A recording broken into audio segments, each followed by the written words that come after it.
So hello everyone. इस video में हम बात करने वाले हैं कि एसएससी सीजीएल में आप अपने मॉक स्कोर को कैसे इंप्रूव कर सकते हो।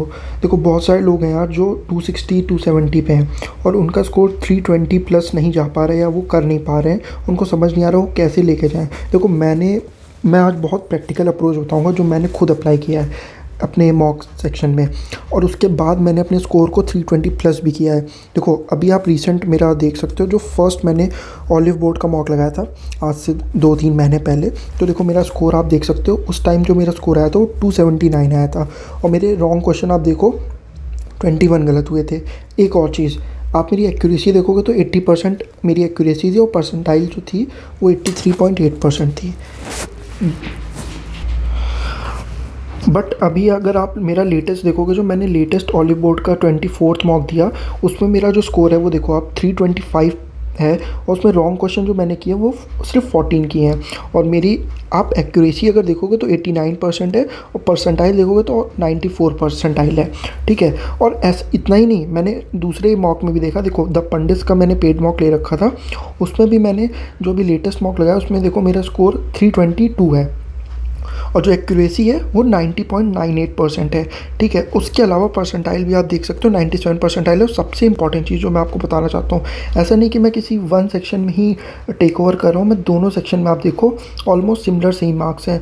तो ऐसी क्या मैंने अप्रोचेस फॉलो किए जिसकी वजह से मेरे मार्क्स जो हैं वो फ्लक्चुएट होना बंद किया और मैं 320 प्लस जा पाया। तो वही आज मैं डिस्कस करने वाला हूँ। देखो, सबसे प्रैक्टिकल अप्रोच बताऊँगा, बहुत बिल्कुल भी आपका टाइम नहीं वेस्ट करूँगा, प्रैक्टिकल अप्रोच बताऊँगा। इस वीडियो से आपको फ़ायदा तो ज़रूर मिलेगा, वीडियो को एंड तक ज़रूर देखना। सबसे पहले हम बात करते हैं देखो सेक्शनल मॉक की। सेक्शनल मॉक क्या है ना कि अगर आपको स्कोर अपना अपलिफ्ट करना है तो आपको सेक्शन 1 पे सबसे ज़्यादा फोकस करना पड़ेगा। सेक्शन 1 पे अगर सेक्शन 1 पे आपका स्कोर 160 प्लस आने लगा तो आपका स्कोर जो है ना वो स्टेबल हो जाएगा। स्टेबल मीन्स कि मैं बोलूँ तो 300 प्लस तो ऑटोमेटिक जाने लगेगा अगर आप सेक्शन 1 में 160 प्लस स्कोर करने लगे हो। तो सेक्शन 1 में अगर यार आपको ना सबसे ज़्यादा जो ज़रूरत है वो है सेक्शनल मॉक लगाने की। देखो, बहुत सारी जगह टेक्स्ट बुक है, ऑलिव बोर्ड है, मैंने पिनाकल के मॉक ले रखे थे, मतलब पिनाकल के मैंने सेक्शनल मॉक ले लिए थे। 100 मॉक्स थे, मैंने सोचा था कि एग्ज़ाम से पहले मैं 100 मॉक्स लगा लूँगा, तो मैंने अभी 8 मॉक्स तक लगा लिया था। एंड इससे बिलीव मी, सेक्शनल मॉक लगाने से मेरे जो इम्प्रूवमेंट है वो बहुत ज़्यादा इंक्रीज़ हुआ है। एंड इसकी वजह से क्या है कि जो मेरे मार्क्स फ्लक्चुएशन थे सेक्शन 1 में वो बहुत ज़्यादा कम हुए हैं। सेक्शन 1 में आपको किसी भी तरह टारगेट करना है 160 प्लस रखने अपने मार्क्स, ताकि आपका जो स्कोर है वो स्टेबल हो सके। अब मैं ऐसा नहीं कह रहा कि यार आप सारे क्वेश्चन अटैम्प्ट करो, अभी मैं उसके बारे में भी डिस्कस करूँगा कि कितने क्वेश्चन आपको अटैम्प्ट करने हैं। उसके अलावा आप क्या फॉलो कर सकते हो। देखो, एक और चीज़, मॉक एनालिसिस कैसे करनी है। मॉक एनालिसिस ऐसे करनी है, देखो मैंने क्या किया था, टेलीग्राम पे एक अपना प्राइवेट चैनल बना लिया था, उसी में मैंने सब सेक्शन बना लिए थे इंग्लिश और अलग अलग नाम से। अब मैं क्या करता था, जो मेरी मिस्टेक्स थी, जो मेरी गलतियाँ थी, उसकी फ़ोटो मैं क्लिक करके मैं फ़ोल्डर्स में भेज देता था। अगर मेरा कोई एरर्स या कुछ सिमिलर सी मिस्टेक हुई तो मैं उसको इंग्लिश में भेज देता था। वो कैब से रिलेटेड कुछ गलती होती थी तो मैं इसको इसमें भेज देता था, वो कैब वाले सेक्शन में। जीएस वाली कुछ नया टॉपिक या कुछ नया पॉइंट मिल गया तो मैं इसमें ऐड कर लेता था। ठीक है, उसके अलावा जो सिली मिस्टेक्स के लिए मैंने एक अलग सा सेक्शन बना रखा था, ये सिली मिस्टेक्स का है, इसमें मैं अपनी सिली मिस्टेक्स को नोट डाउन करता था। जो भी सिली मिस्टेक्स हुई मैं उसको लिख लेता था। जैसे मैं लिख लेता था कैलकुलेशन में मिस्टेक हो जाती है, थोड़ा ईजिली किया करो, मतलब मैं छोटी से छोटी मेरी सिली मिस्टेक्स को मैं इसमें लिख लिया करता था। रीजनिंग में मुझे कोई नया लॉजिक मिल गया, नया क्वेश्चन, मैं उसकी फ़ोटो क्लिक करके रीजनिंग वाले सेक्शन में भेज देता था। सिमिलरली मैथ्स के लिए भी। और मैं क्या करता था, सैटरडे संडे को मैं सिर्फ मॉक को एनालिसिस करता था और मैं इसको रिवाइज़ करता था, सिर्फ अपनी गलतियों पे काम करता था और उसके अलावा कुछ नहीं। अच्छा, उसके अलावा अगर मैं बात करूँ आपसे, देखो एक और पॉइंट है, रिपीटेटिव मिस्टेक्स नहीं करनी है आपको। रिपीटेटिव मिस्टेक्स मतलब कि जैसे आपकी कोई गलतियाँ हो रही हैं, फॉर एग्जांपल आपने मैथ्स में कोई क्वेश्चन किया है ना, आपने उसको सही कर लिया, फिर क्या हुआ कि जब मॉक 2 आया, जब अगली बार आप गए और सेम क्वेश्चन आ गया, तो वो गलतियाँ आपको नहीं करनी, वो गलतियाँ आपको अवॉइड करनी है। उसके लिए आप बार बार जितना हो सके प्रैक्टिस करो, रिवीजन करो। सिली मिस्टेक्स होंगी उसको नोट कर लो, लेकिन कोशिश करना वो सिली मिस्टेक दोबारा नेक्स्ट मॉक में ना हो। ठीक है, उसके लिए क्या करना, जब भी नेक्स्ट मॉक देने जाना उससे पहले अपनी सिली मिस्टेक वाला जो सेक्शन है वहाँ जाके चेक कर लेना कि तुम यार कैसी कैसी सिली मिस्टेक कर लेते हो।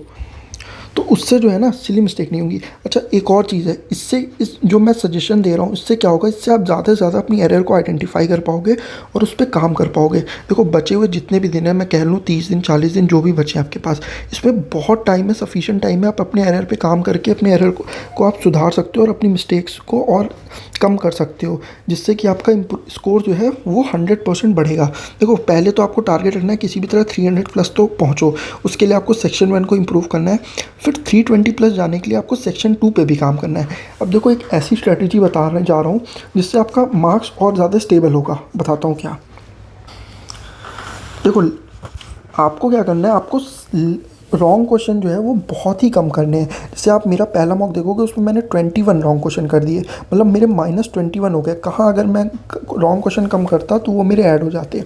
ठीक है, तो रॉन्ग क्वेश्चन कोशिश करो कि आप 10 से कम करो, 10 से कम ही कोशिश करो कि रॉन्ग क्वेश्चन आपको करने हैं। अब उसके लिए क्या करोगे, देखो आप पहले से एक माइंडसेट प्रिपेयर करो। अगर आप, मैं कह रहा अभी आप इस माइंडसेट के साथ जाना, जो नेक्स्ट मॉक है उसमें ये चीज़ अप्लाई करना। आपको ना पहले से फिक्स करना है अपने माइंड में, ठीक है पेपर मॉडरेट है ना, मैं 27 क्वेश्चन ही अटैम्प्ट करूँगा। 2-3 क्वेश्चन जो टफ है मैं पहले से अज्यूम करके जा रहा हूँ कि मैं छोड़ दूंगा। सेम रीजनिंग के लिए जो कन्फ्यूज़ बहुत कन्फ्यूज़ हो उसको छोड़ देना, 2 क्वेश्चन अगर कोई कन्फ्यूजन वाले आकर छोड़ देना। ठीक। अच्छा इंग्लिश में यार और जीएस में बहुत फ्लक्चुएशन होते हैं मार्क्स के, तो मैं उसके लिए आपको बता रहा हूँ, मैंने प्रैक्टिकली अपने पे ट्राई करके देखा है। क्या होता था, मैं पहले ना 45 के 45 क्वेश्चन अटैम्प्ट करता था, जिसके चक्कर में क्या होता था, कभी कभी मेरे मार्क्स 115 आते थे, कभी मेरे 111, कभी मेरे 107, तो गलतियाँ हो जाती थी।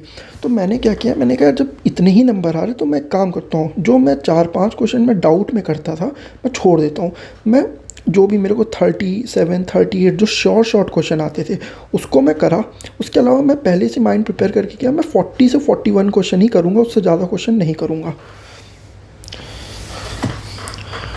40 से 41 क्वेश्चन ही करूँगा, उससे ज़्यादा क्वेश्चन नहीं करूँगा। तो उससे क्या हुआ, इससे मेरा जो माइंडसेट है वो पहले से डेवलप हुआ। तो मैं पहले ही माइंडसेट से जा रहा हूँ कि मेरे को 4-5 क्वेश्चन करने ही नहीं है, छोड़ देना है, जो टफ है छोड़ देना है। तो इससे क्या हुआ, मेरी इंग्लिश में ना एरर्स बहुत कम हुए, मतलब मिस्टेक्स बहुत कम हुई। और बिलीव मी, मैं पिछले 3 मॉक से मैंने कंटिन्यूसली 120 115 प्लस ही स्कोर किया है ना।